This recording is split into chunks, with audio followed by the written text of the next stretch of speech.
Hello friends, स्वागत है आपके अपने यूट्यूब चैनल विमेश कोचिंग क्लासेस में। हम आशा करते हैं दोस्तों आप लोग एकदम स्वस्थ और मस्त होंगे और शीटेट 2024 एग्जाम के लिए प्रिपरेशन बहुत ही अच्छे ढंग से कर रहे होंगे। जैसा कि दोस्तों आप लोगों को पता ही है कि समय आपके पास बहुत ही कम बचा हुआ है, मात्र एक सप्ताह का ही समय बचा हुआ है और 7 जुलाई को दोस्तों आप लोगों का शीटेट एग्जाम का पेपर है। इसलिए दोस्तों इस समय सबसे ज़्यादा जरूरी है कि आप जो है अपनी स्टडी के साथ साथ एक प्रीवियस ईयर क्वेश्चन पेपर दोस्तों जरूर लगाइए। ठीक है दोस्तों, अगर इस बार आप जो है कि 2014 से लेकर के 2023 तक अगर सिर्फ इतने ही प्रीवियस ईयर क्वेश्चन पेपर दोस्तों आप करके चले जाते हैं तो निश्चित रूप से इस बार का सीटेट एग्जाम आप आसानी से क्रैक कर सकते हैं। ठीक है दोस्तों, हम अपने इस चैनल पे 2014, 2016, 2018, 2019 का प्रीवियस ईयर क्वेश्चन पेपर दोस्तों करा चुके हैं और आज की क्लास में दोस्तों हम आपको एक और प्रीवियस ईयर क्वेश्चन पेपर कराने जा रहे हैं जिसका एग्जाम दोस्तों 1 फरवरी 2023 को हुआ था, यानी कि जो पेपर आपका 2023 में हुआ था। इसके लिए दोस्तों हम आपको पेपर 2 स्पेशली पेपर 2 कराएंगे दोस्तों, जिसमें दोस्तों आपके जो है सामाजिक विज्ञान मीन्स अध्ययन के 60 प्रश्न रहेंगे। तो दोस्तों इन 60 प्रश्नों में कितने प्रश्न सही हो रहे हैं अपना असेसमेंट जरूर करिए। तो दोस्तों आइए देखते हैं इन प्रश्नों को। पहला प्रश्न आपके सामने 31 नंबर का प्रश्न है। दोस्तों हम आपको बता देना चाहेंगे हमारे साथ इन प्रश्नों को पढ़िएगा और ऑप्शंस को भी पढ़िएगा, लेकिन हमसे पहले आंसर देने का प्रयास करिएगा और क्लास के अंत में जरूर बताइएगा कि 60 प्रश्नों में आपके कितने प्रश्न सही हुए एसएसटी के पेपर में। ठीक है, तो पहला प्रश्न दोस्तों आपके सामने है कि गुप्त काल के प्रथम कुलिक शब्द का अर्थ है। 4 ऑप्शन है दोस्तों, मुख्य न्यायिक अधिकारी, मुख्य बैंकर, मुख्य व्यापारी या मुख्य शिल्पकार। आप लोग बताइए गुप्त काल के प्रमुख कुलिक शब्द का अर्थ है, क्या अर्थ है दोस्तों? जल्दी से आप लोग बताएं इसका सही आंसर क्या होगा। तो इसका राइट आंसर हो जाएगा ऑप्शन नंबर डी, यानी कि मुख्य शिल्पकार हो जाएगा। अगला प्रश्न है कि वो बुर्ज बर्च छाल कहाँ पाई गई जिस पर ऋग्वेद की वैदिक प्रार्थनाएं में सूक्ति लिखी गई। यानी कि दोस्तों प्रश्न पूछा गया है कि वो भुर्ज बर्च छाल कहाँ पाई गई जिस पर ऋग्वेद की वैदिक प्रार्थनाएं सूक्ति लिखी गई हैं। क्या कश्मीर में पाई गई, महाराष्ट्र में पाई गई, बंगाल में पाई गई या बिहार में पाई गई? जल्दी से आप लोग बताएं इसका सही आंसर क्या होगा। तो इसका सही आंसर हो जाएगा ऑप्शन नंबर ए, कश्मीर में जो है लिखी गई है। ठीक है, आगे चलते हैं दोस्तों। अगला प्रश्न है, सभी प्रश्न के दोस्तों आंसर आप लोगों को बताने हैं। इस प्रश्न को पढ़िए और आंसर बताइए। निम्नलिखित में से कौन सी तमिल कृति हमें आम पुरुषों और महिलाओं के जीवन के बारे में सूचित करती है? निम्नलिखित में से कौन सी तमिल कृति हमें आम पुरुषों और महिलाओं के जीवन के बारे में सूचित करती है? पहला ऑप्शन है सिलाप्पादिकारम, बी वाला ऑप्शन है वलयापति और डी वाला ऑप्शन है मणि मेकलई और डी वाला ऑप्शन है पेरियापुरम। आप लोग बताइए इसका सही आंसर क्या होगा। कौन सी तमिल कृति हमें आम पुरुषों और महिलाओं के जीवन के बारे में सूचित करती है? तो इसका सही आंसर हो जाएगा ऑप्शन नंबर डी, पेरियापुरम। अगला प्रश्न है, इसका भी आंसर दोस्तों आप लोग बताएंगे क्या होगा। निम्नलिखित में से कौन सा मेल नहीं खा रहा है, यानी दोस्तों मैच करना है। खजुराहो चंदेल, एहोल चालुक्य, काजीपुरम पल्लव या महाबलीपुरम चोल। जल्दी से आप लोग बताएं इसका सही आंसर क्या होगा। तो इसका राइट आंसर हो जाएगा ऑप्शन नंबर डी, यानी कि महाबलीपुरम चोल हो जाएगा। आगे चलते हैं अगले प्रश्न पे। इसका भी दोस्तों आंसर आप लोगों को बताना है और इस टाइप के दोस्तों आपके एग्जाम में प्रश्न बनने लगे हैं। ठीक है, 35 नंबर के प्रश्न को देखिएगा। पूछा गया है कि निम्नलिखित कथनों पर विचार कीजिए। 3 कथन आपके दिए गए हैं, पहला, दूसरा और तीसरा। तीनों पे विचार करना और बताना है क्या तीनों सही है या तीनों गलत हैं या कौन सा इनमें से सही या गलत है। पहला है कथन, तवारीख को सुशिक्षित व्यक्तियों द्वारा उर्दू में लिखा गया था।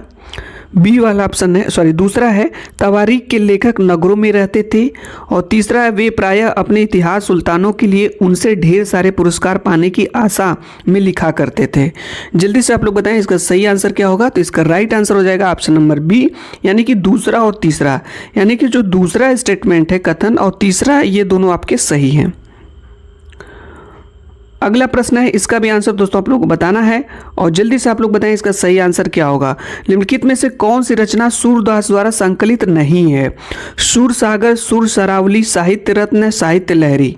कौन सा दोस्तों जो रचना है सूरदास द्वारा संकलित नहीं है? तो इसका सही आंसर हो जाएगा ऑप्शन नंबर सी, साहित्य रत्न हो जाएगा। ठीक है, अगला प्रश्न दोस्तों बहुत ही महत्वपूर्ण और इस टाइप के प्रश्न आपके एग्जाम में 7 से 8 जरूर पूछे जाएंगे। ठीक है, कथन और कारण वाले प्रश्न पूछे जाएंगे आपसे।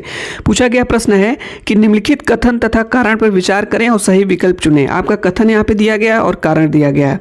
कथन हमारा क्या है कि 18वीं शताब्दी के दौरान मुगल साम्राज्य धीरे धीरे कई स्वतंत्र क्षेत्रीय राज्यों में बिखर गया। कारण इसका है कि मुगल सम्राटों की सत्ता के पतन के साथ कई प्रांतों के सूबादारों और बड़े जमींदारों ने भारतीय उपमहाद्वीप के विभिन्न हिस्सों में अपनी शक्ति और प्रबल कर ली।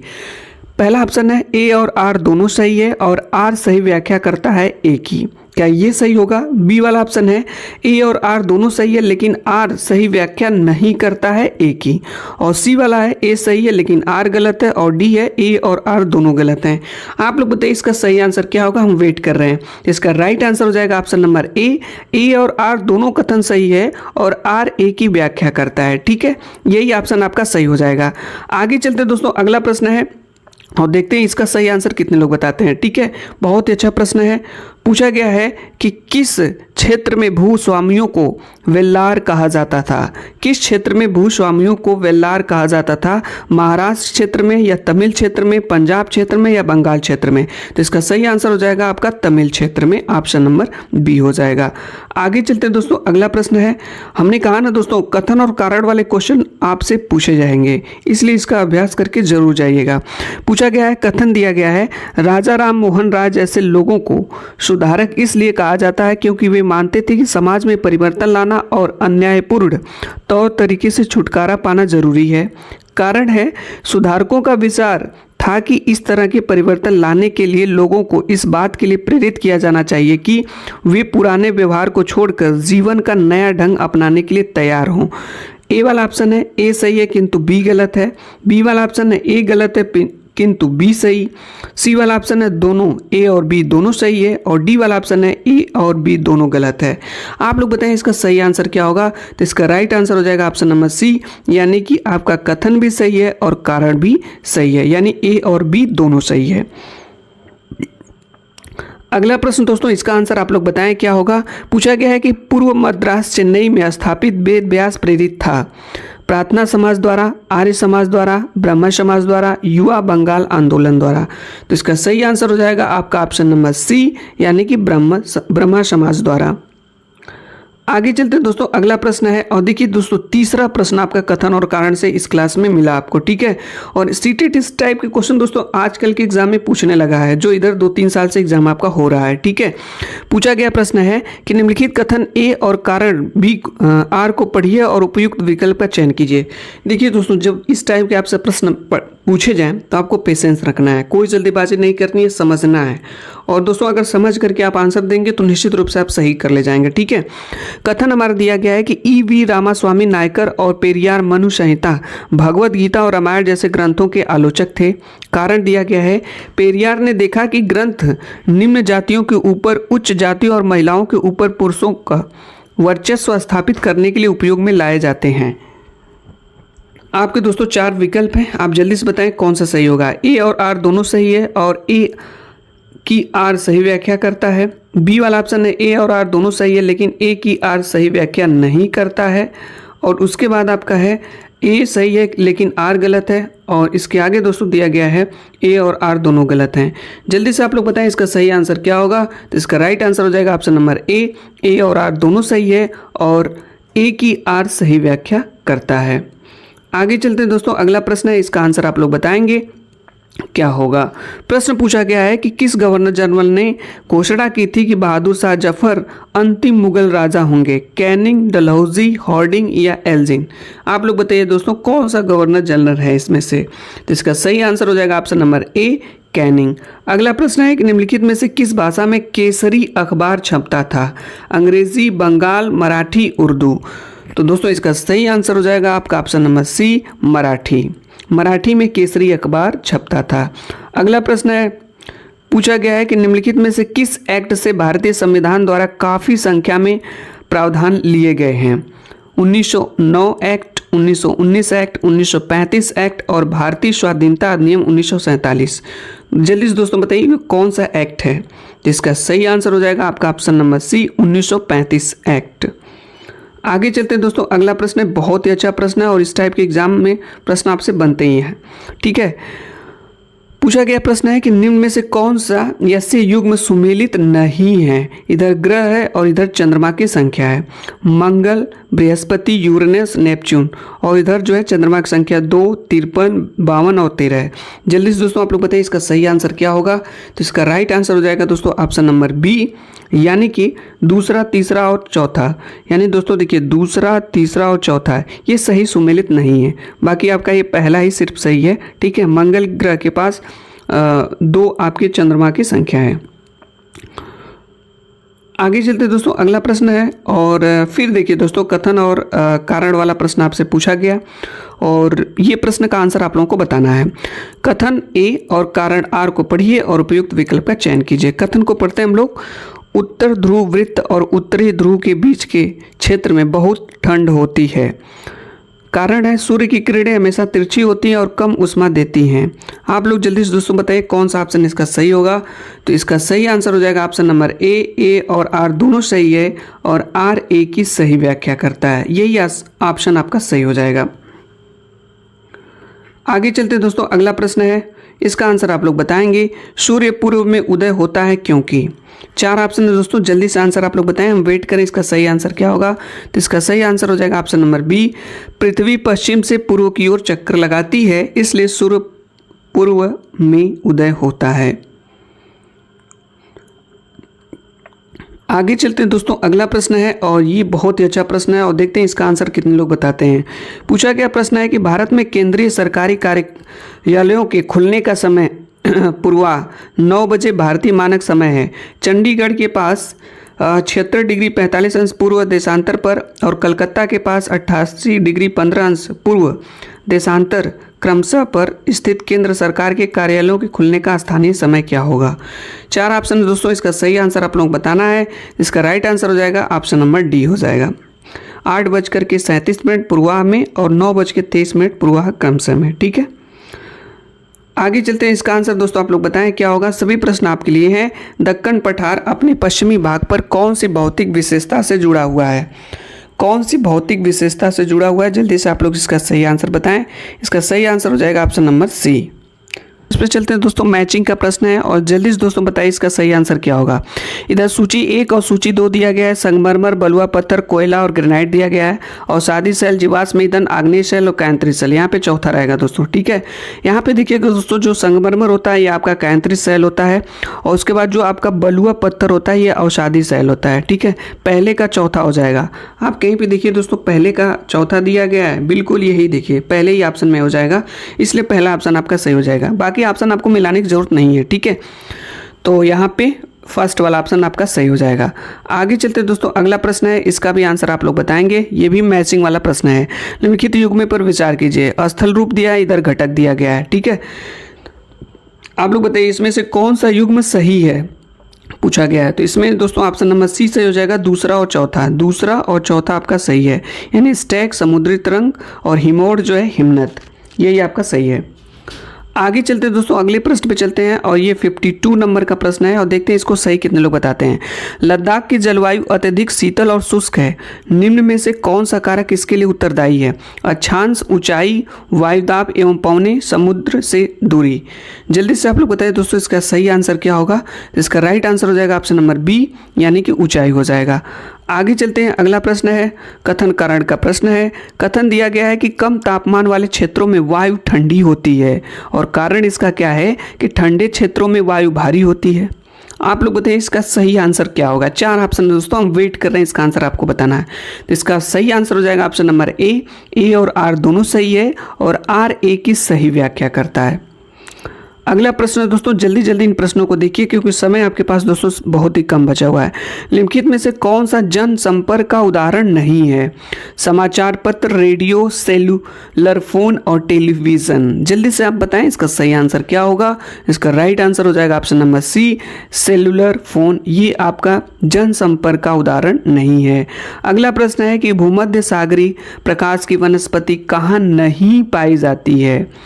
भूमध्य सागरीय प्रकाश की वनस्पति कहाँ नहीं पाई जाती है? 4 ऑप्शन है दोस्तों, जल्दी से आप लोग बताएं इसका सही आंसर क्या होगा। तो इसका राइट आंसर हो जाएगा ऑप्शन नंबर डी, यानी कि दक्षिणी पूर्वी अफ्रीका में भूमध्य सागरीय प्रकाश की वनस्पति नहीं पाई जाती है। अगला प्रश्न है दोस्तों, इसका आंसर आप लोगों को बताना है। प्रश्न पूछा गया है कि निम्न संसाधनों पर विचार कीजिए। अभ्रक, वन, प्राकृतिक गैस, मृदा, जल। उपर्युक्त में से कौन से प्राकृतिक संसाधन नवीकरणीय संसाधन के उदाहरण हैं? यानी कि दोस्तों नवीकरणीय संसाधन बताने इसमें से है।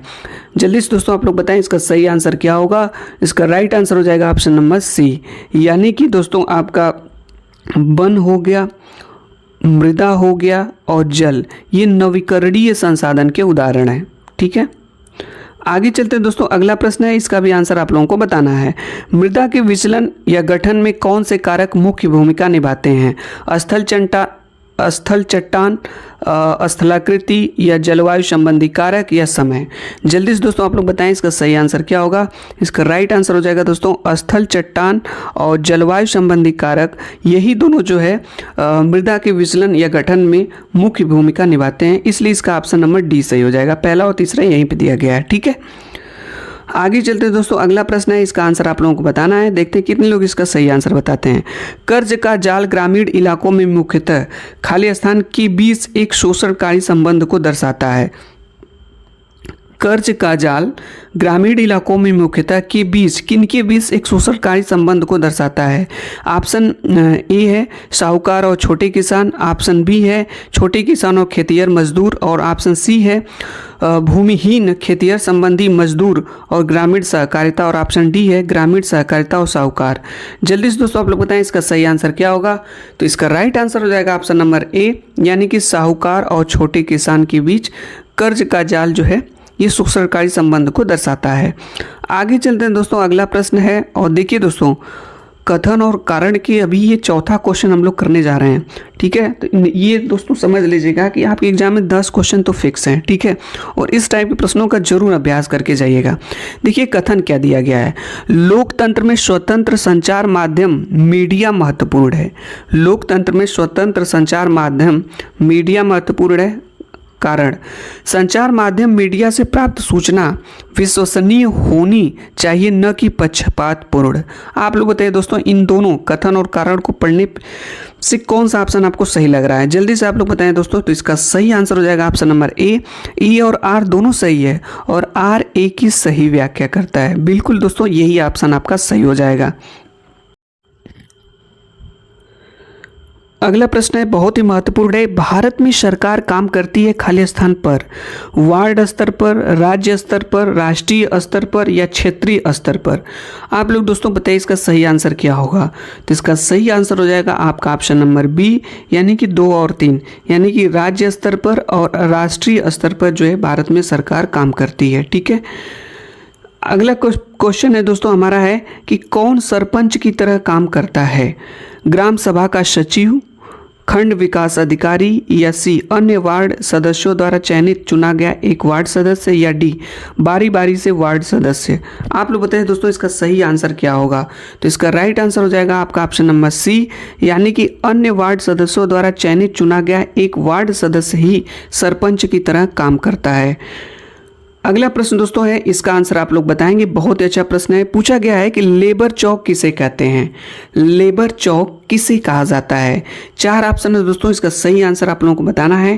तो इसका राइट आंसर हो जाएगा ऑप्शन नंबर सी, यानी कि एक ऐसी जगह जहां दिहाड़ी मजदूर काम की तलाश में इकट्ठा होते हैं उसे लेबर चौक कहा जाता है। बहुत ही अच्छा प्रश्न है दोस्तों, इसका सही आंसर ऑप्शन नंबर सी हो जाएगा। आगे चलते हैं दोस्तों। अगला प्रश्न है, इसका आंसर आप लोगों को बताना है क्या होगा। प्रश्न पूछा गया है, निम्नलिखित कथनों को पढ़ें और सही विकल्प चुनें। पहला ऑप्शन है कि बुनकरों की सहकारी संस्था व्यापारियों के ऊपर निर्भरता कम करने का एक साधन है। दूसरा है और व्यापारियों की आमदनी बढ़ाने का जरिया है। आप लोग बताइए दोस्तों इसमें से कौन सा विकल्प सही होगा। 4 ऑप्शन है आपके पास हैं, इसका सही आंसर हो जाएगा ऑप्शन नंबर बी, यानी केवल 2 सही है। व्यापारियों की आमदनी बढ़ाने का केवल जरिया है। ठीक है, यही सही हो जाएगा। आगे चलते हैं दोस्तों। अगला प्रश्न है, फिर से देखिए दोस्तों कथन और कारण के प्रश्न आपके फिर से आ गए। कथन है हमारा, किसी भी देश को पूरी तरह से लोकतांत्रिक नहीं कहा जा सकता। कारण दिया गया है, व्यक्ति और समुदाय सदैव लोकतंत्र को नए अर्थ देने का प्रयास करते हैं। आप लोग बताइए दोस्तों, कथन और कारण को पढ़ने पे कौन सा ऑप्शन सही होगा? तो इसका सही आंसर हो जाएगा ऑप्शन नंबर ए और आर दोनों सही है। आर ए की सही व्याख्या है, यही आंसर आपका सही हो जाएगा। ठीक है, अगला प्रश्न दोस्तों, इसका आंसर आप लोगों को बताना है। पूछा गया है कि जेंडर असमानता का समाधान खाली स्थान के स्तर पर करने की ज़रूरत है, केवल परिवार स्तर पर, परिवार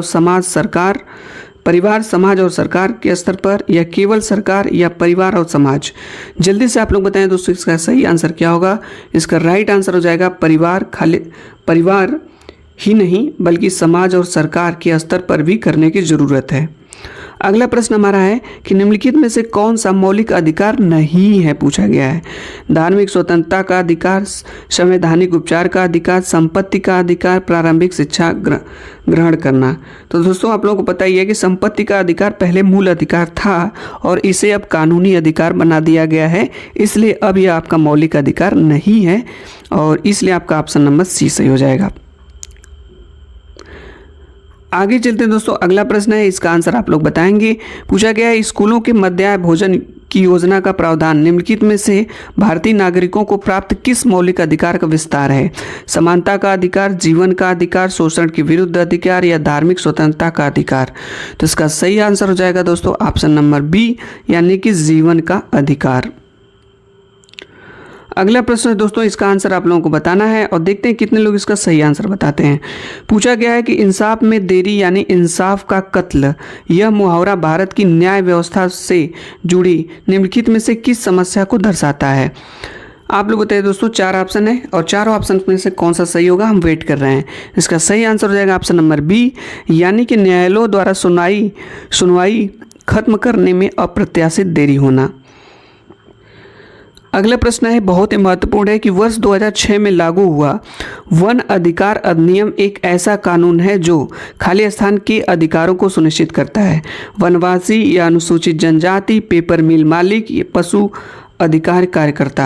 आप लोग बताइए दोस्तों, कौन सा ऑप्शन इसमें सही होगा? यहाँ पे नीचे दिए कूटों में से सही विकल्प का चयन करना है। ठीक है, जल्दी से आप लोग बताएं इसका राइट आंसर क्या होगा? तो इसका सही आंसर हो जाएगा दोस्तों ऑप्शन नंबर सी, यानी 1 और 2, यानी वनवासी और अनुसूचित जनजाति के अधिकारों को सुनिश्चित करता है। अगला प्रश्न दोस्तों, इसका आंसर आप लोगों को बताना है। देखते हैं कितने लोग सही आंसर बताते हैं इसका। ठीक है, बहुत ही महत्वपूर्ण प्रश्न है कि निम्नलिखित में से किस स्थिति को अनुभव करने के साथ हाशियाकरण प्रायः संबंधित होता है? अभाव, वंचन, भेदभाव, समानता या गर्व? जल्दी से दोस्तों बताइए, सही विकल्प का चयन करिए। 4 ऑप्शन आपके पास है, इसका राइट आंसर क्या होगा? इसका सही आंसर हो जाएगा ऑप्शन नंबर ए, यानी कि अभाव या वंचन और भेदभाव। यही दोस्तों जो है अभाव या वंचन या भेदभाव अनुभव करने के साथ साथ हास्यकरण प्रायः संबंधित होता है। आगे चलते हैं दोस्तों, अगला प्रश्न है, इसका आंसर आप लोगों को बताना है। पूछा गया है कि सामाजिक विज्ञान में एक विषय के रूप में माध्यमिक स्तर पर सम्मिलित नहीं है। सामाजिक विज्ञान में एक विषय के रूप में माध्यमिक स्तर पर सम्मिलित नहीं है। मनोविज्ञान, भूगोल, इतिहास, राजनीति विज्ञान। जल्दी से दोस्तों इसका सही आंसर आप बताएं। तो इसका राइट आंसर हो जाएगा ऑप्शन नंबर ए, मनोविज्ञान। बहुत ही महत्वपूर्ण प्रश्न दोस्तों, ये कई बार एग्जाम में पूछा गया है। ठीक है, आगे चलते हैं दोस्तों, अगला प्रश्न है, इसका आंसर आप लोग बताएंगे। पूछा गया है कि ऐतिहासिक अध्ययन खाली स्थान के विकास में मदद करते हैं। किसके विकास में मदद करते हैं? आध्यात्मिक पक्ष के स्तर, ज्ञानात्मक पक्ष के स्तर, मनोक्रियात्मक पक्ष के स्तर या आर्थिक पक्ष के स्तर? तो दोस्तों इसका सही आंसर हो जाएगा ऑप्शन नंबर बी, ज्ञानात्मक पक्ष के स्तर। अगला प्रश्न बहुत ही महत्वपूर्ण है। पूछा गया है कि निम्नलिखित समस्या समाधान के स्तरों को सही क्रम में सुव्यवस्थित कीजिए। मूल्यांकन और पुनरीक्षण, दूसरा है कार्य योजना बनाना और लागू करना, तीसरा समस्या का सूत्रीकरण और व्याख्या करना और चौथा विचारों और विकल्पों को उत्पन्न करना। इसको दोस्तों सही क्रम में सेट करना है। जल्दी से दोस्तों बताइए 4 ऑप्शन में से कौन सा ऑप्शन सही होगा? 74 नंबर का प्रश्न है, तो इसका राइट आंसर हो जाएगा दोस्तों आपका डी वाला, यानी कि दोस्तों पहले चौथा होगा, उसके बाद तीसरा, दूसरा, पहला, यानी इस तरह से आपका क्रम होगा। यानी पहले विचारों और विकल्पों को उत्पन्न करना, फिर समस्या का सूत्रीकरण और व्याख्या करना, फिर कार्य योजना बनाना और लागू करना, फिर उसके बाद मूल्यांकन और पुनरीक्षण हो जाएगा। ठीक है, आगे चलते दोस्तों, अगला प्रश्न है, इसका भी आंसर दोस्तों आप लोगों को बताना है। पूछा गया है कि मान लीजिए आप सरल से कठिन उपागम में पाठ्यचर्या को सुव्यवस्थित करना चाहते हैं, नीचे दिए गए विकल्पों को उपयुक्त अनुक्रम में लगाकर उपयुक्त विकल्प का चयन करें।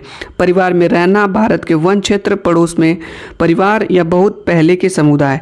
जल्दी से दोस्तों आप लोग बताइए इसका भी सीक्वेंस फिट करना है, क्या होगा। तो इसका राइट आंसर हो जाएगा दोस्तों ऑप्शन नंबर ए, यानी पहले दूसरा हो जाएगा भारत के वन क्षेत्र, फिर उसके बाद आपका पहला परिवार में रहना, उसके बाद चौथा बहुत पहले के समुदाय और उसके बाद आपका होगा पड़ोस में परिवार हो जाएगा। ठीक है, आगे चलते दोस्तों अगला प्रश्न है, इसका आंसर आप लोगों को बताना है। देखते हैं कितने लोग इसका सही आंसर बताते हैं। निम्नलिखित मानचित्रों में से कौन से मानचित्र का आप कक्षा में पृथ्वी की प्राकृतिक विशेषताओं को दर्शाने के लिए उपयोग करेंगे। भौतिक मानचित्र, राजनीतिक मानचित्र या कथ्यपरक थीमेटिक मानचित्र या प्राकृतिक मानचित्र। तो इसका सही आंसर दोस्तों आप लोग बताना है। इसका राइट आंसर हो जाएगा ऑप्शन नंबर ए, यानी कि भौतिक मानचित्र का। ये भी दोस्तों इंपॉर्टेंट प्रश्न और कई बार एग्जाम में पूछा गया है। अगला प्रश्न दोस्तों है, इसका आंसर आप लोग बताएंगे, क्या होगा। सही आंसर आप लोगों को बताना है। एक सामाजिक विज्ञान की शिक्षिका अपने शिक्षार्थियों से उनके अपने क्षेत्र में स्वास्थ्य सुविधाओं की दशा पर जांच करवाना चाहती है। निम्नलिखित में से उनकी पाठ्य योजना में क्या स्थान पा सकता है। पहला है स्थानीय स्वास्थ्य केंद्र में भ्रमण का आयोजन, दूसरा सरकार को गरीबों को स्वास्थ्य सेवाएं क्यों उपलब्ध करवानी चाहिए, इस पर चर्चा का आयोजन, तीसरा पूरे विश्व में बच्चों में पाए जाने वाले कुपोषण के आंकड़ों को दिखाना। जल्दी से दोस्तों बताइए इसका सही आंसर क्या होगा। इसका राइट आंसर हो जाएगा ऑप्शन नंबर सी, 1 और 3, यानी कि स्थानीय स्वास्थ्य केंद्र में भ्रमण का आयोजन और उसके बाद पूरे विश्व में बच्चों में पाए जाने वाले कुपोषण के आंकड़े दिखाना। यही आंसर आपका सही हो जाएगा, सी वाला ऑप्शन आपका सही हो जाएगा, पहला और तीसरा। ठीक है, आगे चलते हैं दोस्तों अगला प्रश्न है और ये भी महत्वपूर्ण प्रश्न है, सभी महत्वपूर्ण आपके लिए प्रश्न आज की क्लास में है। सामाजिक विज्ञान का एक शिक्षक सामाजिक न्याय और हाशियाकरण पर विषय पर चर्चा करने की योजना बना रहा है। निम्नलिखित में से कौन से सर्वाधिक उपयुक्त अधिगम प्रतिफल हैं। 4 ऑप्शन दोस्तों, जल्दी से आप लोग बताइए इसका सही आंसर क्या है। हम वेट कर रहे हैं आंसर का। तो इसका आंसर दोस्तों आप लोग बताना है क्या होगा। इसका राइट आंसर हो जाएगा ऑप्शन नंबर बी, यानी कि दोस्तों देखिए ये आपके स्टेटमेंट दिए गए थे और इसके नीचे आपके कथन दिए गए हैं, इसको पढ़ना आपको। ठीक है, इसका सही आंसर हो जाएगा आपका ऑप्शन नंबर बी, दूसरा, तीसरा और चौथा है, यानी दूसरा, तीसरा और चौथा जो है यही स्टेटमेंट आपके सही होंगे। चलिए दोस्तों अगले प्रश्न पे चलते हैं। अगला प्रश्न है और ये बहुत ही अच्छा प्रश्न है। पूछा गया है कि मैं एक मुस्लिम बहुल क्षेत्र में रहती हूँ, मैं और मेरा भाई पड़ोस में ही इफ्तार की एक दावत में गए थे और हमने परंपरागत कपड़े यानी क्रमशः शेरवानी एवं सलवार कमीज पहने रखे थे। बाद में हमने अपने कपड़े बदलकर जीन्स और टी शर्ट पहन लिए। आप उस लड़की के वृत्तांत को कैसे देखते हैं। पहला वाला है कपड़ों को पहचान के निशान के रूप में भी देखा जा सकता है। दूसरा, हम जो कपड़े पहनते हैं उनको लेकर हम पूर्वाग्रही हो सकते हैं। तीसरा, कपड़ों को आराम के लिए और मौकों के लिए अनुसार पहनना चाहिए। जल्दी से दोस्तों बताइए इसका सही आंसर क्या होगा। इसका राइट आंसर हो जाएगा ऑप्शन नंबर बी, पहला और तीसरा। ठीक है, दूसरा नहीं होगा। इसका ऑप्शन बी सही हो जाएगा, पहला और तीसरा स्टेटमेंट आपका सही है। ठीक है, 79 नंबर का प्रश्न था। आगे चलते हैं दोस्तों अगला प्रश्न है, इसका भी आंसर आप लोग बताएंगे क्या होगा। पूछा गया है निम्नलिखित में से किन प्रश्नों से छात्रों के आलोचनात्मक विवेचन को प्रोत्साहन मिलता है। उपयुक्त विकल्प चुनें। ए, हिमालय तथा गंगा नदी व्यवस्था के बनने की प्रक्रिया की व्याख्या करें। दूसरा है बहुदलीय व्यवस्था के गुण और अवगुण क्या क्या हैं। तीसरा, झारखंड में इस्पात और स्टील उद्योग स्थापित करने की उचित स्थितियां कौन कौन सी हैं। और चौथा, आज के गांवों और महाजनपद के समय के गांवों की व्यवस्था में 3 अंतर बताएं। तो दोस्तों जल्दी से बताएं इसका सही आंसर क्या होगा। इसका राइट आंसर हो जाएगा ऑप्शन नंबर ए, 1 और 2 सही है, यानी ये दोनों स्टेटमेंट आपके सही हैं, इसलिए ऑप्शन नंबर ए आपका सही हो जाएगा। ठीक है, अगला प्रश्न दोस्तों, इसका आंसर आप लोगों को बताना है। फिर से दोस्तों वही प्रश्न, आपका कथन और कारण का प्रश्न आपको मिला। ठीक है, इसका आंसर आपको बताना है। ब्रांडिंग का अर्थ है किसी उत्पाद पर किसी विशेष नाम या चिन्ह की मोहर लगाना ताकि एक उत्पाद बाजार में प्रचलित अन्य उत्पादों से अलग भिन्न दिखे। कारण, ब्रांडिंग या दागना पशुपालन की जरूरत से उभरा एक शब्द है जहां मालिकों ने पशुओं पर पहचानने की समस्या को दूर करने के लिए अपना खास चिन्ह लगाने को सोचा। जल्दी से दोस्तों बताएं इसका सही आंसर क्या होगा। तो इसका राइट आंसर हो जाएगा आपका ऑप्शन नंबर ए और आर दोनों सही है और ए की आर सही व्याख्या करता है। आगे चलते हैं दोस्तों, अगला प्रश्न है फिर से वही प्रश्न दोस्तों, कथन और कारण का। हमने कहा ना दोस्तों, ये तो मान के चलिएगा 10 या 15 प्रश्न आपसे कथन और कारण के पूछे जाएंगे। कथन हमारा दिया गया है, सामाजिक विज्ञान सामग्रियों के विकास का विकेंद्रीकरण करने की जरूरत है, जहां शिक्षक, विद्यार्थी और समुदाय के सदस्य अपनी वास्तविकता को प्रस्तुत करें। कारण है, विकेंद्रीकरण विभिन्न क्षेत्रों और सामाजिक समूहों से आए विद्यार्थियों को जिन सामाजिक विज्ञान पाठ्यचर्या सामग्रियों के साथ वे काम करते हैं उनके साथ जोड़कर देखने में सबल बनाता है। देखिए दोस्तों, इनको ध्यान से पढ़ना है कथन और कारण को, और जब आप पढ़ेंगे अच्छे से तभी समझ पाएंगे कौन सा ऑप्शन सही है। तो इसका राइट आंसर दोस्तों आप लोग बताएं क्या होगा। तो इसका सही आंसर हो जाएगा दोस्तों ऑप्शन नंबर आपका 82 नंबर का प्रश्न है। इसका सही आंसर हो जाएगा ऑप्शन नंबर ए, यानी कि ए और आर दोनों सही है, ए की आर सही व्याख्या करता है। आगे चलते हैं दोस्तों, अगला प्रश्न है, पूछा गया है कि कथन दिया गया है, कारण दिया गया है। कथन हमारा क्या है कि परंपरागत रूप से सामाजिक विज्ञान पाठ्यचर्या में जेंडर संबंधी मुद्दों में स्त्रियों के उदाहरणों को शामिल करते हैं। कारण क्या है, किसी भी ऐतिहासिक घटना और समकालीन मुद्दों की चर्चा में स्त्री परिप्रेक्ष्य को एकीकृत करने की आवश्यकता है। आप लोग बताइए दोस्तों कौन सा ऑप्शन सही होगा। 83 नंबर का प्रश्न है, पहला ऑप्शन सही हो जाएगा, ए और आर दोनों सही है, यानी कथन भी सही है और कारण भी आपका सही है। आगे चलते हैं दोस्तों, अगला प्रश्न है, इसका आंसर आपको बताना है क्या होगा। पूछा गया प्रश्न है कि इनमें से कौन द्वितीयक स्रोत का उदाहरण है, विद्वानों की पत्रिकाएं, आत्मकथाएं, डायरी या तस्वीरें। तो इसका सही आंसर हो जाएगा ऑप्शन नंबर ए, यानी सिर्फ विद्वानों की पत्रिकाएं। आगे चलते हैं दोस्तों, अगला प्रश्न है, इसका आंसर आप लोगों को बताना है।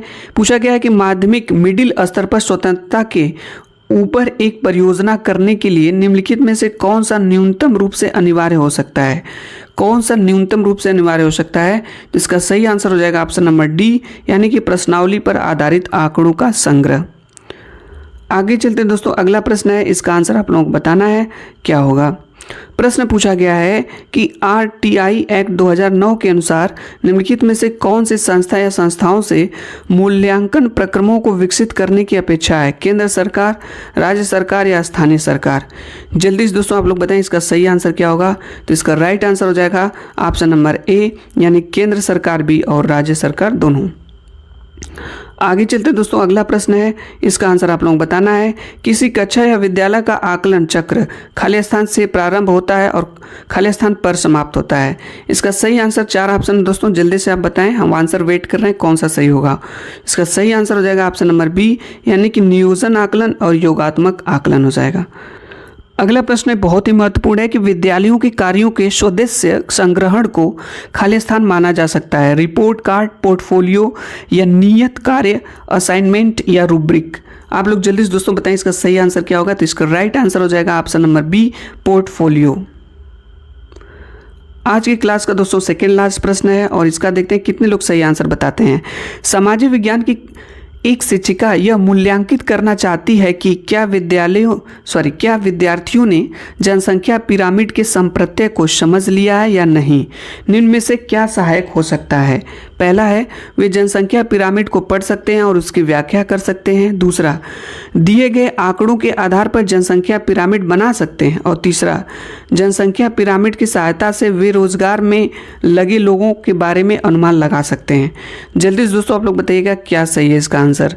इसका राइट आंसर हो जाएगा पहला, यानी पहला ऑप्शन आपका सही है और दूसरा स्टेटमेंट, यानी कि पहला स्टेटमेंट सही है और दूसरा स्टेटमेंट सही है, तीसरा आपका नहीं है, इसलिए ऑप्शन नंबर ए सही होगा।